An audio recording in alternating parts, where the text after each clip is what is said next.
How's it going, everybody? My name is Wild Oz Raptor, and today we're going to be playing Fallout New Vegas to find out, can you beat the game using only the Alien Blaster? The rules for this playthrough are fairly simple. The Alien Blaster is the only weapon I'm allowed to use, the game has to be on normal difficulty, and I have limited ammo, so I have to be very careful how I use my shots. I put the majority of my points into Perception, Intelligence, Agility and Luck for this playthrough, as I figured they would benefit me the most. Up next we've got the traits, and the Wild Wasteland perk is essential, otherwise the Alien Blaster will not spawn in. Secondly, I chose Trigger Discipline because it is effective with energy weapons, and that would be very helpful with the Alien Blaster in this run. I decided to loot Doc Mitchell's house, just so I could sell any supplies to any traders and try and get some caps early on in the game. I expect you'll be I also wanting. made sure I could get some medical supplies just before I left, because I knew that the stim packs would be very helpful early on. Up next, I made my way to the general store in Goodsprings so I could trade all of the stuff that I looted from Doc Mitchell's house, and I purchased myself some leather armor, as I figured this would be very helpful early on with some protection. Up next, I had to make a long detour to the top of the map so I could retrieve the Alien Blaster. I tried to avoid as many enemies as possible because I wasn't allowed to engage in combat.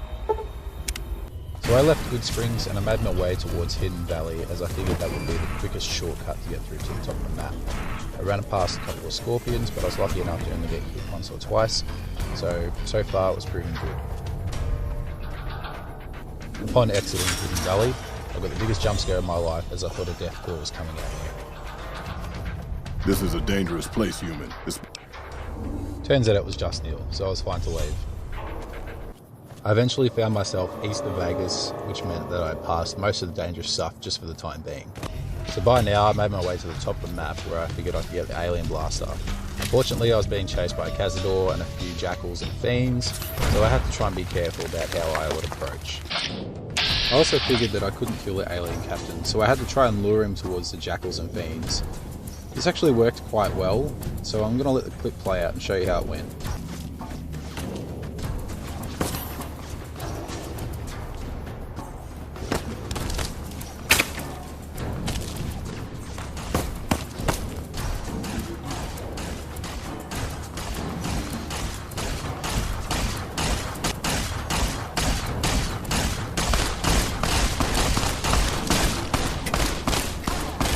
To my surprise, the alien captain got destroyed, which also meant that I could now retrieve his gun.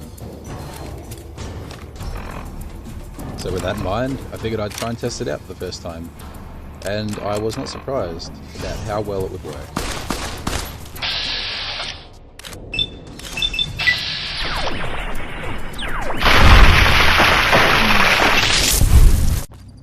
Now that I had the Alien Blaster, I figured I could get on with the storyline, as I had a weapon.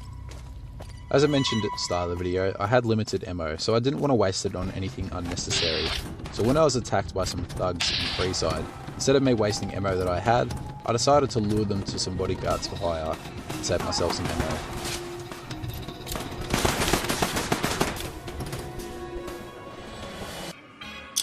I figured one of the easiest ways for me to get into the strip was to go see the king himself and complete G.I. Blue's questline.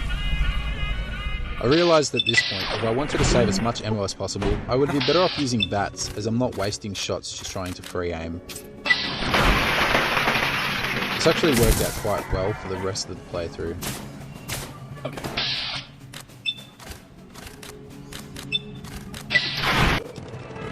Upon completing this quest, I managed to level up quite a few times, so I put all of my points into energy weapons and medicine. I also took the Swift Learner perk, and I figured that would help me with any extra experience early on. One of his boys stopped in and said you had won the king's favor. So I made my way into Mick and Ralph so I could get my strip pass and continue the story. Howdy, partner! But for this next part, it's actually quite interesting. I'd already entered the tops once, tried to speak to Benny. Turns out I couldn't kill him, so I left, came back in, and went guns blazing. He wasn't there this time, so this happened.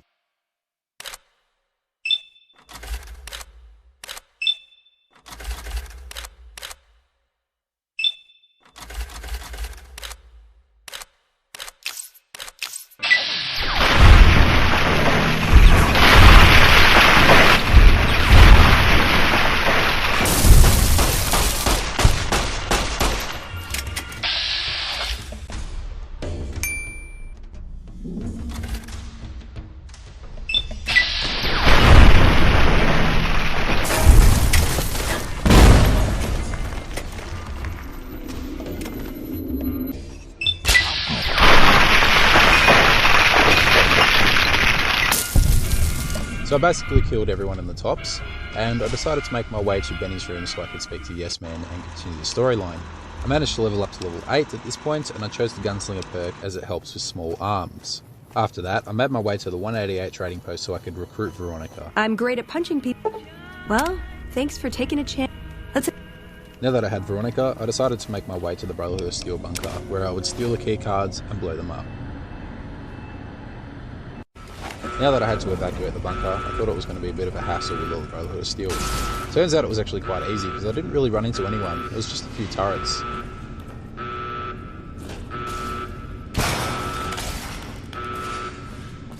Upon exiting the bunker, I was followed by 2 people, one of which was Scribe Gibson. I know how much of I would love technology, so I decided to show them the alien blaster.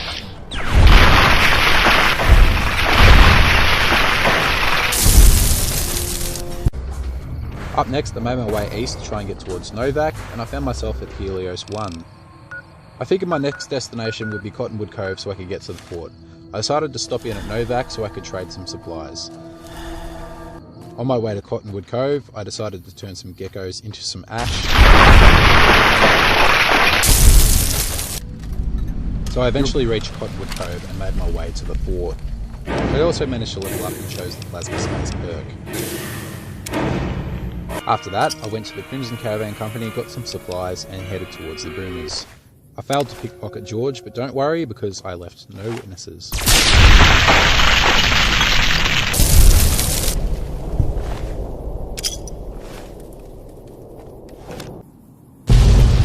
I eventually made my way to the Boomers base, decided that they weren't important enough, neither were the Great Khans. So after that, I made my way back to the strip. So I eventually made my way to all the casinos, told Yes Man that I wished to ignore them, and up next was Mr. House. So I exposed Mr. House and I turned him and his pod into a pile of ash. I was actually quite surprised that this happened.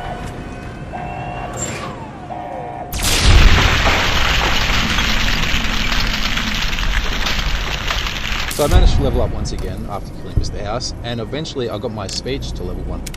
On my way to El Dorado substation, I was interrupted by a bunch of legionary assassins.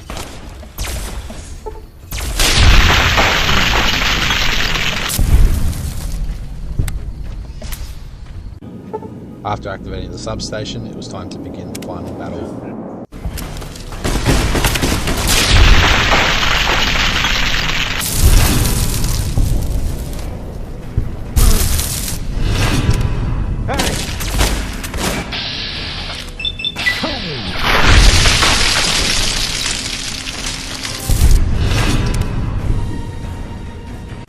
I was surprised to see how well the alien blaster was against power armor.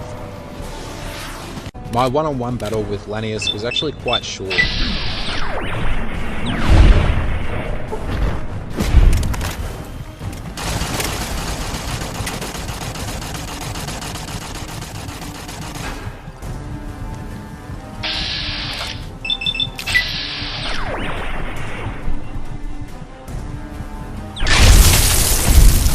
After that, it was time to fight the NCR.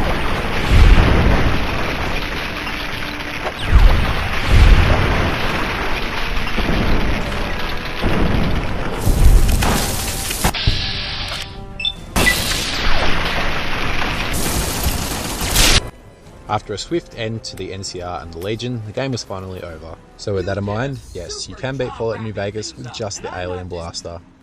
If you enjoyed this playthrough, please leave a like and subscribe for more content.